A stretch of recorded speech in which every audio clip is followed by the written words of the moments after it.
Snow fell on the colony of Tabak. The white flakes covered the research buildings and the tall fences that kept the large animals inside.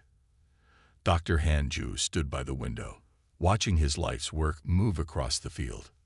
They were mammoths, giant, furry elephants with long curved tusks that had died out on Earth thousands of years ago.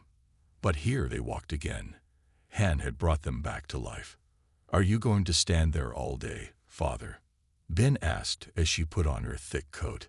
She was Han's daughter, 22 years old with short black hair and eyes that missed nothing. Han smiled. "Go ahead. I know you want to see Diane." Ben did not wait for him to change his mind. She went outside into the cold. The door shut behind her with a hiss. Han turned back to his work. On his screen were the DNA maps of his mammoths. They were not just copies of the old mammoths. Han had added something special, parts of human brain structure. The mammoths could learn faster and remember more than any animal should. Some people in the colony did not like this. Captain Kim Do of the security force had said just yesterday, "Playing God with extinct beasts will bring trouble." But Han knew his work was important. The colony needed the mammoths. The planet Tabak was too cold, too harsh for humans alone. The mammoths could work in the worst weather, could pull heavy loads that machines got stuck in, could help make this world livable. Outside, Ben walked to the largest pen. Inside stood Dayan, the biggest mammoth bull. He was 4 meters tall at the shoulder, with tusks as long as a man. His thick brown fur moved in the wind. "Hello, big one," Ben said. Dayan turned. His small eyes found her. He walked over, each step shaking the ground. He reached out with his trunk and touched her face gently. Ben had raised Dayan from when he was small. She had named him Great Korea, after the old country on Earth her grandparents came from. Of all the mammoths, Dayan was the smartest. He could solve puzzles meant for chimps. He could remember paths through the wilderness after seeing them only once. "Want to go for a walk?" she asked. Dayan made a low rumble. Ben opened the gate and led him out. They walked along the edge of the colony, where the buildings ended and the wildlands began. In the distance rose mountains covered in ice that never melted. "One day we'll go there," Ben told the mammoth. "When Father says you're ready." Dayan stopped suddenly. His ears spread wide. He made a warning sound deep in his chest. "What is it?" Ben asked. Then she heard it too, a high whistling sound from above. She looked up and saw something cutting through the clouds. It was not one of their ships. It was sleek and silver and moved like nothing she had ever seen. The alien ship landed at the colony center. Soon, alarms rang out. Ben ran back to the research building, Dayan following behind her. She found her father putting on his formal coat. "What's happening?" she asked. "First contact," Han said. His voice shook with excitement. "After all these years searching the stars, we found other life." Administrator Song called all department heads to meet them. "Can I come?" Ben asked. Han shook his head. "Too important. Too dangerous. Stay here and make sure the mammoths are calm. The ship's engines might scare them." Ben watched from the window as her father walked with other colony leaders toward the alien ship. A door opened in its side. Creatures stepped out, tall and thin with skin like blue metal. They had 4 arms and moved with strange grace. "The Vole," someone near Ben whispered. Somehow they already knew the alien's name. The colony leaders and the aliens talked in the open area. At first, things seemed peaceful. Administrator Song Ta bowed. The lead alien copied the motion. Then something changed. One of the security guards moved his hand to his gun. An alien pointed at him. Suddenly, beams of light shot from the alien's hands. The colony leaders fell. Blood spread on the snow. The aliens had killed them all. Ben screamed. Behind her, Dayan trumpeted in alarm. Outside, more alien ships appeared in the sky. The war had begun. The colony fell into chaos after the attack. The dead leaders lay in the snow as people ran to hide. Bin pulled herself away from the window and grabbed Dayan's rope. "We need to go," she said to the mammoth. Her hands shook. Her father was among the dead. She had seen him fall. Sirens wailed as they left the research building. More alien ships filled the sky. Bin led Dayan to the back of the mammoth pens where the other 15 mammoths stood nervous and afraid, their trunks raised, testing the air. "What do we do now?" asked Lee Suk, one of the lab workers. Her eyes were red from crying. Before Bin could answer, Captain Kim Do burst through the door with 5 armed guards. His uniform was dirty, and blood stained his sleeve. "The aliens have taken the command center," he said. "They call themselves the Vol. They destroy our long-range communication. We can't call Earth for help." "My father," Bin started. Kim's face hardened. "Dr. Han is dead. I'm sorry, but we must focus on the living now." He pointed to the mammoths. "We need to kill these beasts." "No." Bin stepped between Kim and the pens. "You can't." "We don't have a choice," Kim said. "Administrator Song's replacement has ordered evacuation to the emergency bunkers. We can't take animals this size." Bin felt rage build inside her. "These are my father's life work. They can help us fight back." Kim laughed without humor. "Fight? They're just big, dumb animals." As if understanding the insult, Dayan trumpeted loudly behind her. The sound made the guards step back. "You're wrong," Bin said. "They're special. My father added human brain structures to their DNA." Kim frowned. "What are you talking about?" Bin took a deep breath. "Father discovered something when working with their genes. Mammoths lived alongside humans for thousands of years on Earth. They have a kind of memory in their DNA, what Father called blood memory. He enhanced it." "That's crazy talk," Kim said. "We don't have time for this. We evacuate in 1 hour. The beasts must be put down before then." He turned to leave, but Bin grabbed his arm. "Let me show you something first." She led him to her father's office. On a screen were tests showing how the mammoths learned. One video showed Dayan solving a complex lock to get food. Another showed 3 mammoths working together to move a large tree. "Look at this one," Bin said. She played a video of Dayan drawing shapes in the dirt with his trunk. The shapes looked like simple pictures of the sun, mountains, and other mammoths. Kim watched in silence. Finally, he said, "Even if what you say is true, it doesn't matter. The evacuation order stands. I'll be back in 1 hour." He left without another word. Bin sat in her father's chair, tears running down her face. She couldn't let them kill the mammoths. But what could she do? The answer came when she looked at her father's research notes. One line stood out. "Memory test successful. Subject shows signs of accessing ancestral hunting patterns never taught." Bin stood up. She had an idea. She ran back to the mammoth pens. "Lee Suk, help me open all the gates," she said. "What? Why?" the lab worker asked. "We're not going to the bunkers. We're taking the mammoths into the mountains." Lee Suk looked shocked. "We'll die out there in the cold." "The mammoths won't," Bin said as she opened Dayan's pen. "They're made for the cold, and they remember how to survive in it." One by one, they freed the mammoths. The great beasts seemed to understand something was wrong. They stayed close together, making low rumbling sounds to each other. Bin climbed onto Dayan's back using a small ladder. She had ridden him before during training, but never outside the colony. "What if Captain Kim is right?" Lee Suk asked, still afraid. "What if they're just animals?" As if answering her, Dayan reached down with his trunk and picked up a bag of tools. He handed it to Bin. She had never taught him to do this. "They're more than animals," Bin said. "My father made sure of that. They have memories that go back thousands of years, memories of standing with humans against the cold, against predators, against death itself." She patted Dayan's neck.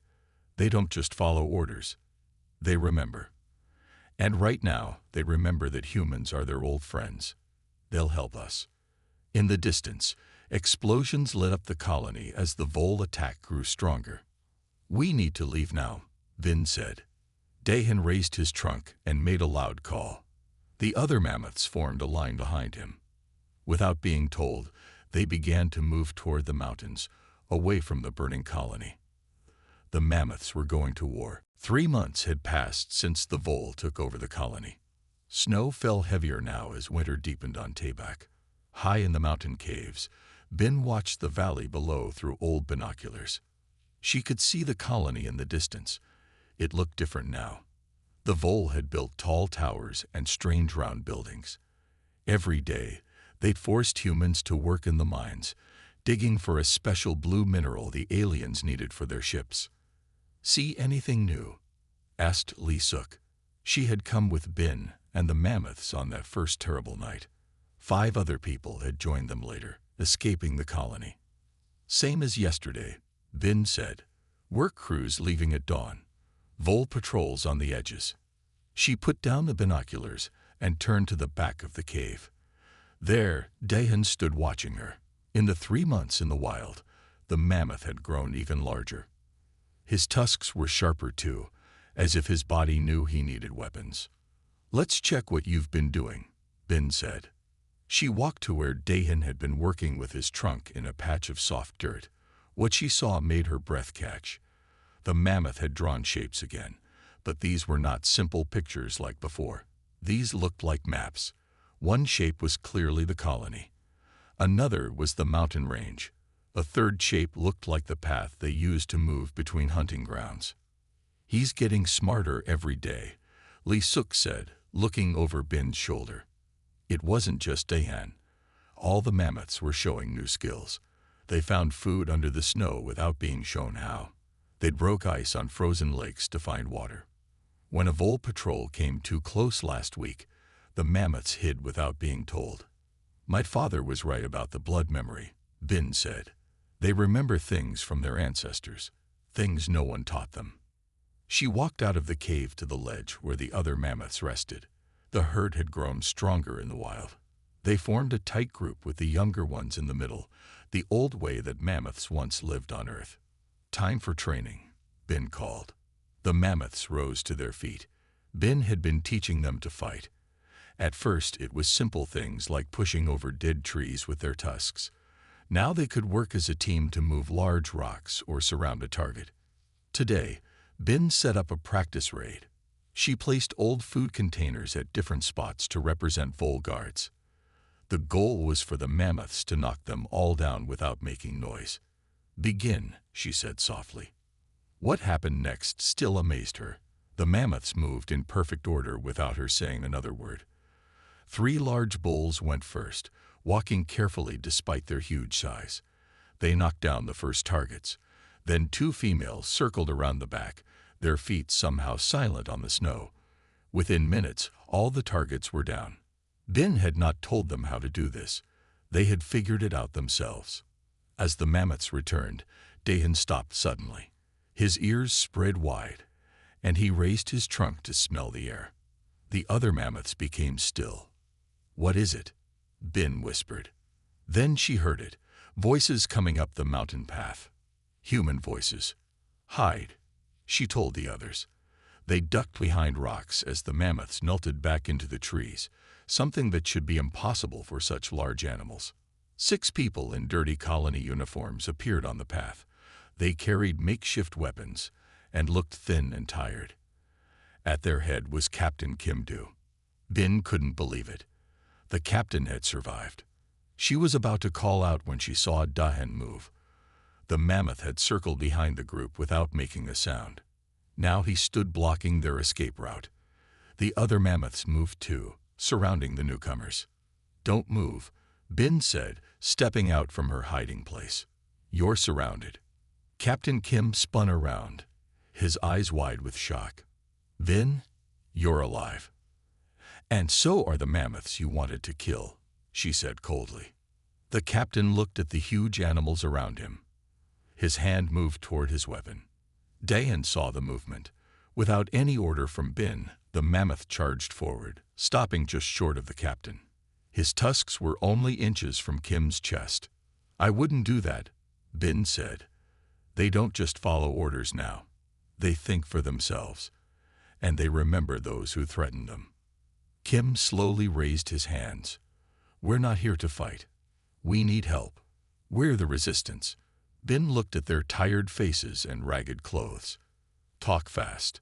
Tell me why I should trust you." "Because the Vole are planning something terrible," Kim said, "and your mammoths might be our only hope to stop it." Behind him, Dahan raised his trunk and made a low, determined sound. It was almost as if he understood. Bin stared at Captain Kim. His face was thin and his uniform torn, but his eyes still held the same hard look she remembered. "Why should I trust you?" she asked. "You wanted to kill the mammoths." Kim looked at Dahan, whose tusks were still pointed at his chest. "I was wrong," he said simply. "I didn't understand what they were." Bin nodded to Dahan, and the mammoth stepped back. "Come inside," she said. "But your people leave their weapons here." Inside the cave, Kim's group sat around a small fire. They ate the food Bin offered like they hadn't eaten in days. "The Vole have taken over everything," Kim explained.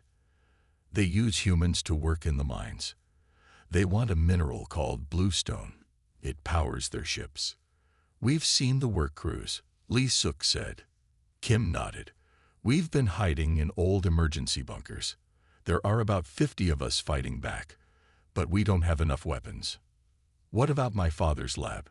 Bin asked. "Did they destroy it?" Kim's face changed. "No, they're using it. And your father is alive." Bin felt like the world had stopped. "What?" "I saw him fall. I saw the blood." "He was hurt badly," Kim said. "But the Vole saved him. They need his brain. They're making him work on some kind of project." Tears filled Bin's eyes. Her father was alive, but he was a prisoner. "We need to rescue him," she said.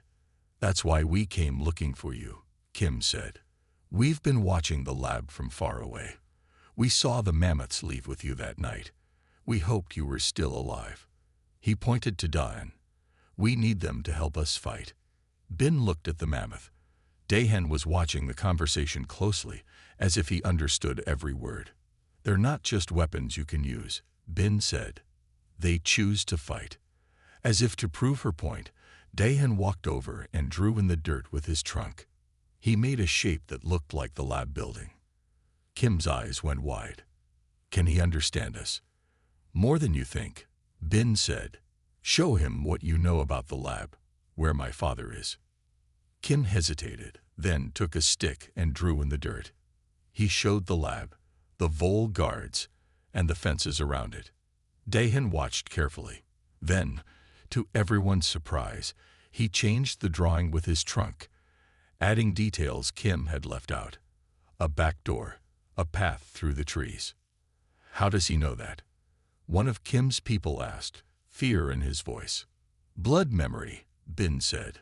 "My father's lab was built where an old human camp once stood.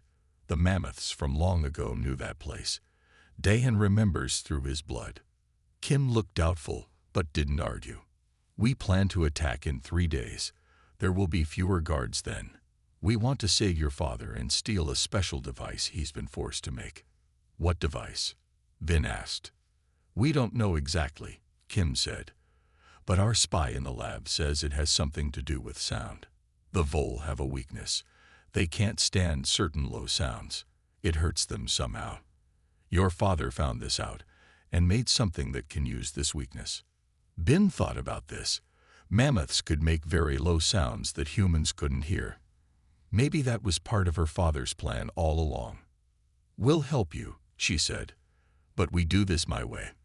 The mammoths aren't just following me. They'd make their own choices now." To prove her point, she turned to Dahan. "What do you think? Should we help them save my father?" The mammoth was still for a moment. Then he raised his trunk and touched Bin's face gently. He made a low rumble that she felt more than heard. "I think that's a yes," she said. Kim looked uncomfortable. "You talk to them like they're people." "They're not people," Ben said. They're mammoths, but they're smart in their own way. That night, they made plans.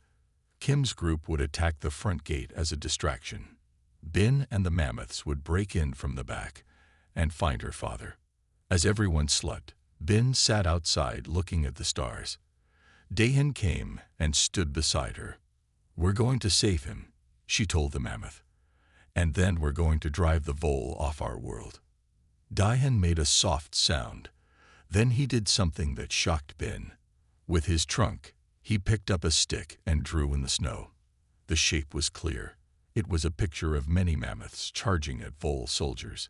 It was a battle plan. Ben stared at the drawing. The mammoths weren't just remembering the past. They were planning for the future. The next morning, they began preparing for war. For 2 days, they prepared for the attack. Ben showed the mammoths pictures of the lab and the vole. Kim's fighters made simple weapons from trees and rocks. They had only 3 real guns with little ammo. On the morning before the attack, Ben watched Dahan doing something strange. He stood with 5 other mammoths in a circle. They moved their trunks in patterns and made low sounds Ben could barely hear. What are they doing? Kim asked as he came to stand beside her. I think they're talking, Ben said. They've been doing this more and more. The mammoths stopped when they noticed the humans watching. Dahan walked over to Ben and touched her arm with his trunk. Are you ready for tomorrow? She asked him. The mammoth nodded his huge head. Ben was no longer surprised by how much he understood. I have something to show you, Kim said. He led Ben to a small cave where his people were working. Inside was a crude map of the lab area. We found out where your father is being kept. He's in the back building here. Ben studied the map. The mammoths can break through the fence here, she said, pointing to a spot. Then we can. A loud alarm sound cut her off. One of Kim's lookouts ran in. Vole patrol coming up the mountain. They must have found our tracks. Everyone grabbed weapons and ran outside. Ben could see 6 vole soldiers climbing toward them. The aliens moved fast on their long legs, their blue skin shining in the sun. They'll call for help if they see us, Kim said. We need to stop them before they can use their communicators. Ben turned to tell the mammoths to hide, but they were already moving. Dahan and 3 others had disappeared into the trees. How could animals so big move so quietly? The vole patrol came closer. Kim and his fighters hid behind rocks, ready to attack. But before they could move, something huge burst from the trees. It was Dahan. The mammoth charged at the vole from behind. His tusks caught the last alien and threw it off the mountain. The other mammoths appeared from different directions. They had set up a perfect trap. The vole tried to use their beam weapons, but they were too surprised. The mammoths crushed them with their feet or threw them with their tusks. It was over in seconds. That was amazing, Kim said, coming out from behind the rocks. How did they know what to do? You didn't give any orders. They planned it themselves, Ben said. I told you, they're smarter than they look. Kim looked at the mammoths with new respect. We're lucky they're on our side. They went back to planning the attack. The vole would be ready for them now, so they needed to move faster. That night, while everyone slept, Ben sat with Dahan under the stars. I'm scared about tomorrow, she told the mammoth. What if we can't save my father? Dahan made a soft rumble. Then he did something that made Ben's heart stop. He drew in the dirt with his trunk. The shapes were clear. A small mammoth, a bigger mammoth, and a human figure between them. Is that a family? Ben asked. Dahan touched the small mammoth, then touched Ben's hand. That's you as a baby, Ben realized. But how would you know what you looked like? The mammoth touched the bigger mammoth in the drawing, then pointed to himself. Your mother, Ben guessed. Dahan nodded. Then he touched the human figure in the drawing and gently touched Ben's face. My father, she whispered. You're saying we're both looking for our families. Tears filled her eyes. Somehow, this mammoth understood the idea of family, of loss. He wasn't just a smart animal. He had feelings. The next morning came cold and clear. As they prepared to leave, two of Kim's scouts returned with bad news. "The Volno were coming," one said. "They've doubled the guards at the lab." Kim looked grim. "We should wait. Make a new plan." "No," Ben said. "My father can't wait. The Vol might move him if they think we're coming." "But we can't fight that many," Kim argued. Before Ben could answer, Dahan stepped forward. He made a loud trumpet sound. The other mammoths gathered around him. They made low sounds to each other, moving their trunks in what Ben now recognized as their own language. After a minute, Dahan turned back to Ben. He drew quickly in the dirt. A new plan. The mammoths would attack from 3 sides, not just one. The humans would go in through an underground pipe Dahan had drawn. How would he know about a pipe? Kim asked. "Blood memory," Ben said. "The old mammoths helped build this colony. They dug the first trenches, moved the first buildings. They remember the things humans have forgotten." Kim studied the drawing. "This could work," he admitted. Ben put her hand on Dahan's trunk. "Are you sure? Some of you might die." The mammoth stood tall and proud. He made a sound that needed no translation. He was ready. "Then let's go," Ben said. "Let's bring my father home." The morning of the attack was cold. Snow fell softly as Ben, Kim, and the others moved down the mountain. The mammoths went ahead, their huge bodies somehow quiet in the deep snow.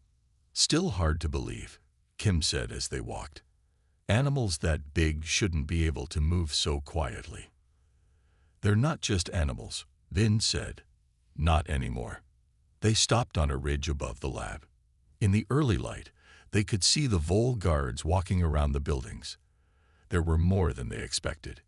"Too many," Kim whispered. "We should go back." Ben looked at Dahan.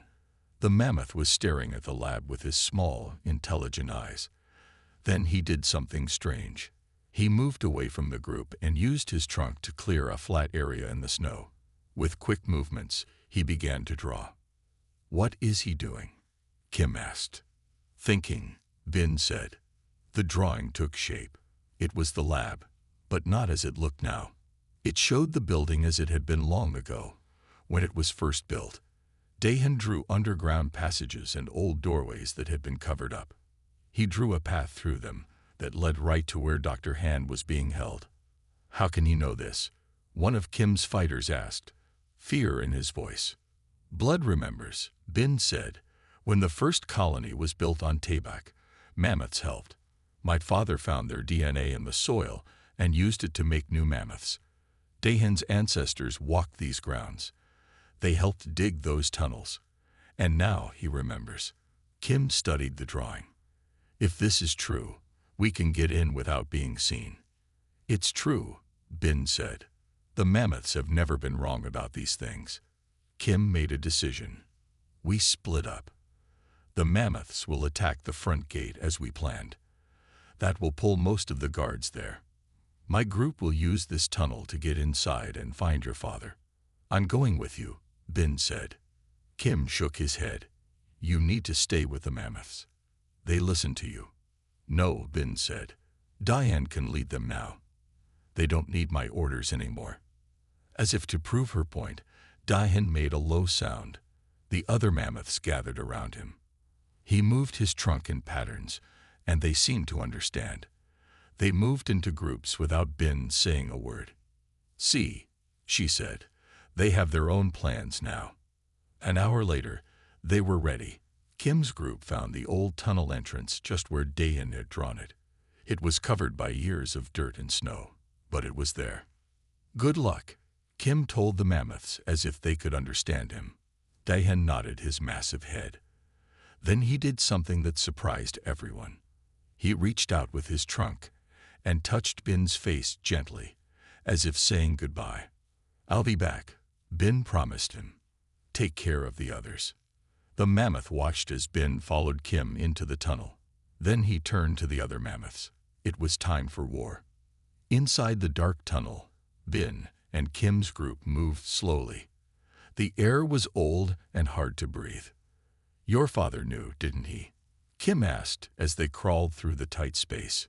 He knew what the mammoths would become. I think so, Bin said. He never told me everything. But he used to say that mammoths and humans share a special bond. We lived together for thousands of years on Earth.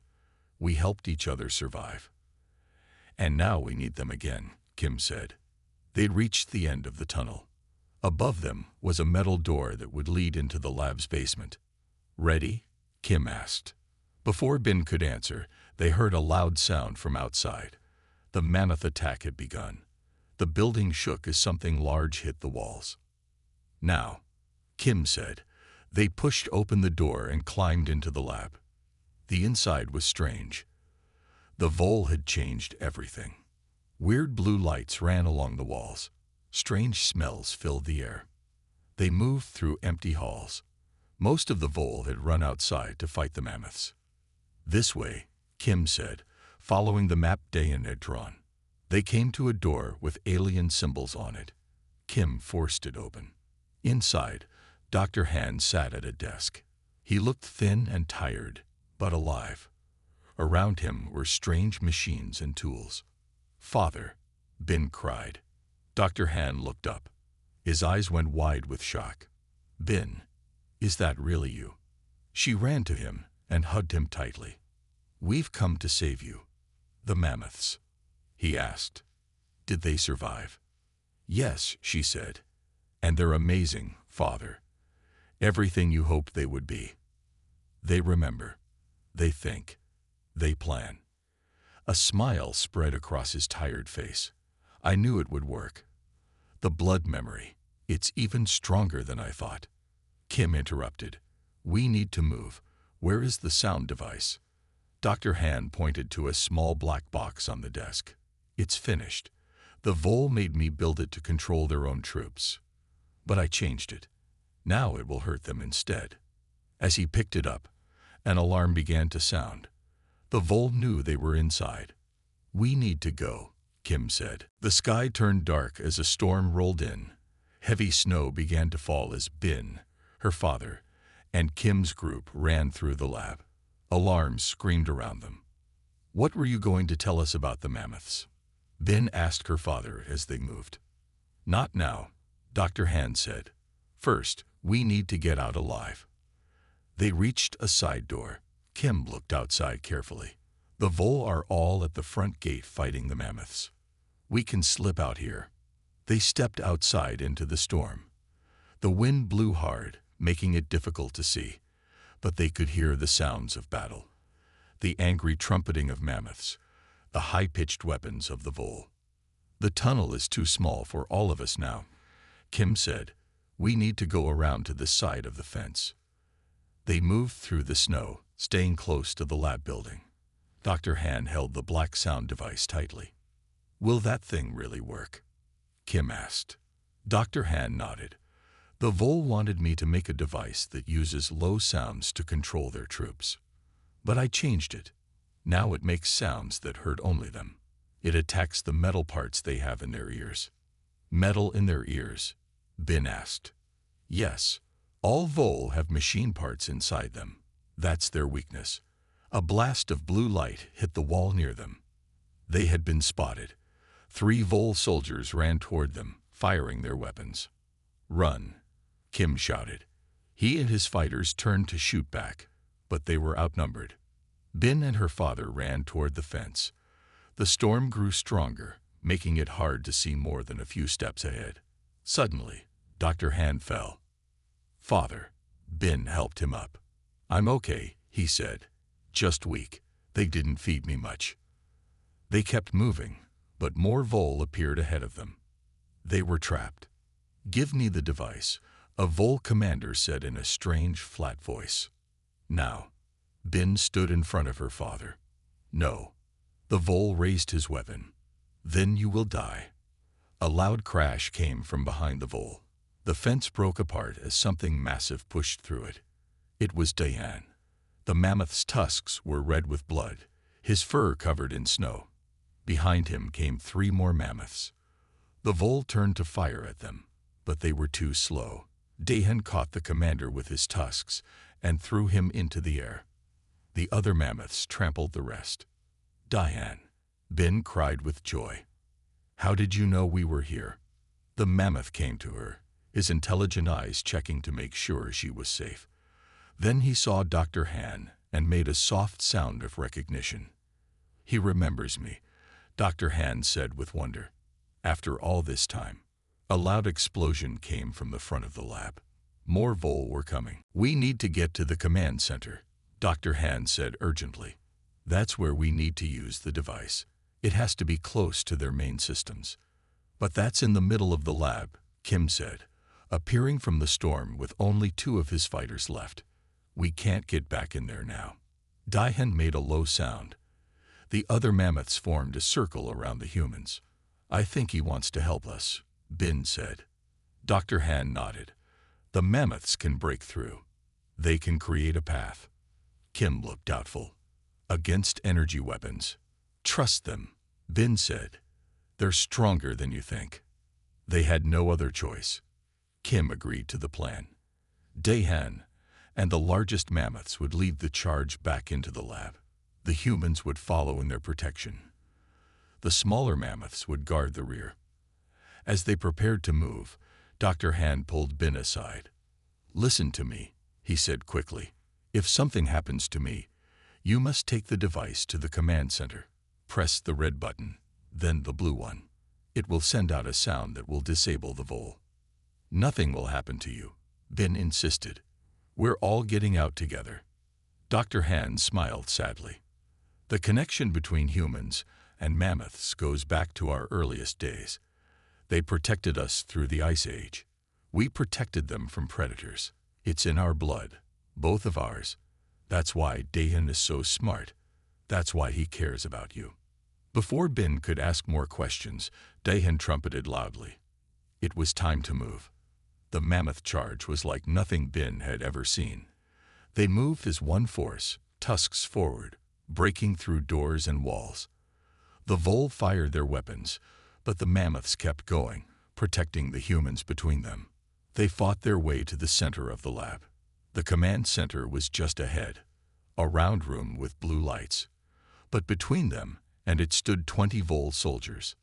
We'll never get through that, Kim said. Dahan stepped forward. He looked at Ben, then at Dr. Han, then at the device in his hands. The mammoth seemed to understand what needed to be done. Without warning, Dahan charged forward alone, straight at the Vol line. The aliens fired, hitting him again and again. No, Ben screamed, but her father held her back. He's creating a path, Dr. Han said. We must take it. As Dahan crashed into the Vol, the other mammoths followed. A gap opened in the line. Now, Kim shouted. They ran forward toward the command center. But as they reached the door, more Vol appeared. A blue beam hit Ben in the leg. She fell, crying out in pain. The device flew from her hands. Dahan heard her cry. The mammoth turned back, even though he was badly hurt. He fought his way to Ben's side. The storm outside grew stronger as the battle inside reached its peak. Ben lay on the floor, her leg burning with pain. Dahan stood over her, protecting her from the Vol. The sound device had slid across the floor toward the command center door. Get the device, Dr. Han shouted to Kim. We have to use it now. Kim ran for the device but was hit by a Vol weapon. He fell, not moving. Dr. Han looked at his daughter, then at the device. He made a choice. Stay here, he told Ben. Then he ran out from behind Dahan's protection. Vol weapons fired. Blue light filled the air. Dr. Han kept running. He reached the device and picked it up. More shots hit around him as he ran to the command center door. Father, no, Ben cried. She tried to stand but couldn't. Dr. Han looked back at her one last time. Take care of them, he said. Then he pushed through the door into the command center. The Vol commander shouted something in his strange language. All the aliens ran toward the command center door. Dahan trumpeted loudly, a sound of anger and loss. He charged after them, but was too late. A bright flash came from inside the command center. Then silence. The vole stopped moving. They put their hands to their heads as if in pain, but no sound could be heard. "He did it," Kim said, waking up from his injury. He used the device. Inside the command center, they found Dr. Han on the floor. He had been hit many times by vole weapons. The black device was in his hand, glowing softly. "Father." Bin crawled to his side, her injured leg leaving a trail of blood. Dr. Han opened his eyes. "Did it work?" he asked weakly. "Yes," Bin said through tears. "The vole are hurt. They can't fight." A small smile crossed his face. "Good." He looked past Bin to where Dahan stood in the doorway. "Take care of her," he told the mammoth. Then Dr. Han's eyes closed for the last time. Bin cried over her father's body. Dahan came close and gently touched her with his trunk. The other mammoths gathered around them, forming a circle of protection. Hours later, they had moved to the resistance bunker. Kim's people took care of Bin's leg. The storm outside grew worse, turning into the biggest blizzard anyone had seen on Tabak. "The vole are retreating," Kim said as he entered the medical room. "Their ships are leaving. Whatever your father did, it worked." Bin nodded but said nothing. Her heart was too full of sadness. "What will you do now?" Kim asked. "I don't know," Bin said. "My father is gone. The colony is destroyed." "We can rebuild," Kim said. "Your father would want that." Bin thought about it. Maybe Kim was right. But first, she needed to check on Dahan and the other mammoths. She limped outside to the cave where the mammoths were resting. But the cave was empty. All 15 mammoths were gone. "Where are they?" she asked a guard. "They left an hour ago," the guard said. The big one with the broken tusk led them away. Bin felt her heart break all over again.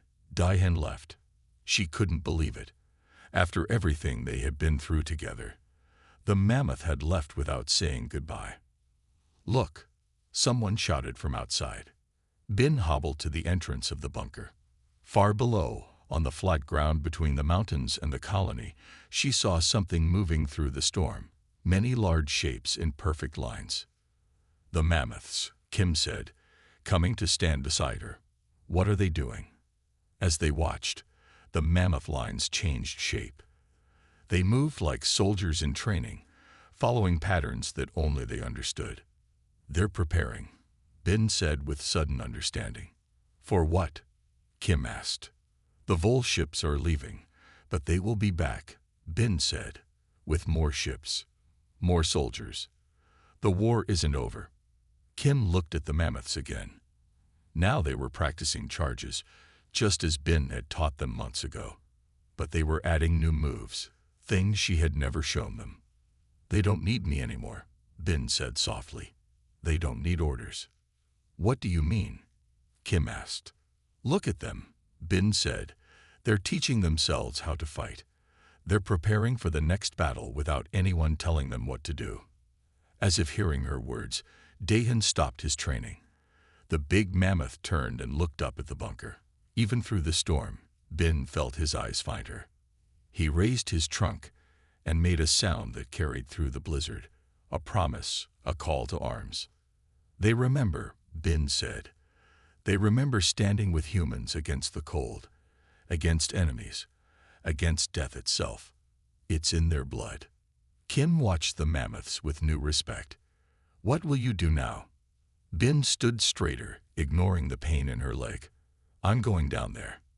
If the vole come back, they'll find something they never expected. Humans and mammoths fighting together, just like we did thousands of years ago." As the storm raged on, Bin made her way down to join the mammoths.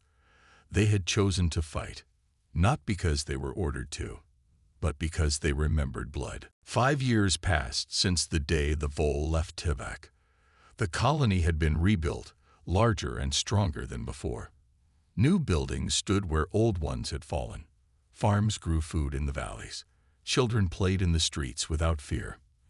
and guarding it all were the mammoths. Bin stood on a high platform overlooking the training grounds. Her leg had a small limp now, a reminder of the war. Below her, 30 mammoths moved in perfect lines. Dahan walked among them, bigger and more scared than before. One of his tusks was broken halfway, but he was still the strongest of them all. "General Bin," a voice called. It was Kim Do, now the colony leader. "The ship from Earth is landing soon. Are you ready?" Bin nodded. "As ready as we'll ever be." Earth had finally sent help after learning what happened on Tabak. But they were too late. The colony had saved itself. "They won't believe it until they see it," Kim said, looking at the mammoths. "Then let's show them," Bin replied. An hour later, Bin stood at the landing field as the Earth ship touched down. The door opened, and a group of military officers walked out. Their clean uniforms and shiny boots looked out of place on the rough ground of Tabak. "Welcome to Tabak," Kim said, stepping forward. "I'm Administrator Kim Do." A tall woman with General stars on her shoulder nodded. "General Parkey, Earth Defense Force." Her eyes moved to Bin. "And you must be Bin Ju, the mammoth trainer." "I don't train them anymore," Bin said. "They train themselves." General Park looked doubtful. "So I've heard. That's why we're here. Earth wants to understand how you defeated the Vole, and we want to know more about these animals." The way she said animals made Bin angry. "They're more than that. You'll see." They took the Earth officers to the training grounds. The mammoths were waiting in a perfect line, with Dahan at the front. They stood still and proud, like soldiers at attention. "Impressive," General Park said. "But any animal can be trained to stand still." Bin smiled. "Dahan, show them Plan 3. Without any other command, Dahan turned to the other mammoths. He made a series of trunk movements and low sounds. Immediately, the mammoths split into 3 groups. They moved across the field in a complex battle formation, exactly like human soldiers would. "That's unusual," General Park admitted, "but still just good training." "I didn't train them to do that," Bin said. "They created that plan themselves. They have their own language now, their own ways of fighting." To prove her point, Bin walked to a board with maps of Tabak on it. "Show me how you would defend against an attack from the North Mountains," she said to Dahan. The mammoth studied the map. Then, with careful movements of his trunk, he drew a defense plan on the board. It was as good as any human general could make. The Earth officers watched in silence, their faces showing surprise and disbelief. "How is this possible?" General Park asked finally. Bin told them the story, about her father's work, about blood memory, about the ancient bond between humans and mammoths.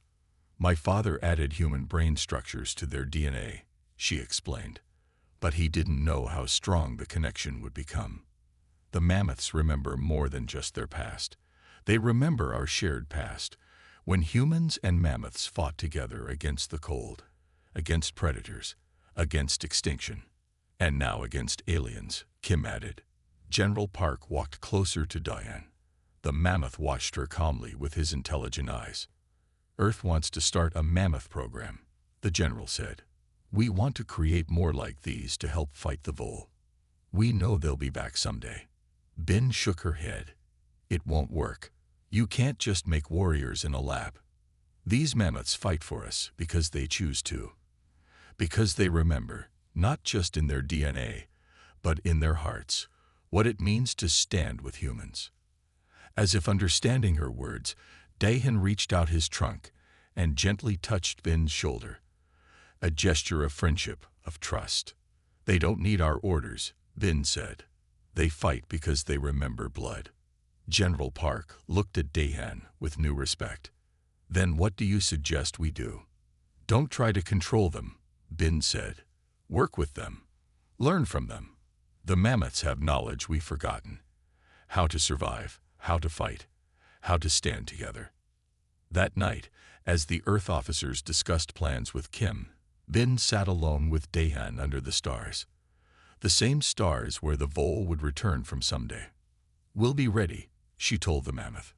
"Won't we?" Daihan made a soft sound and drew in the dirt with his trunk. The shape was clear, a mammoth and a human, standing side by side.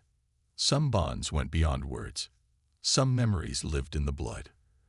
And when the vole returned, they would find not just a colony, but a world where humans were no longer alone, where the ancient alliance between two species had been reborn.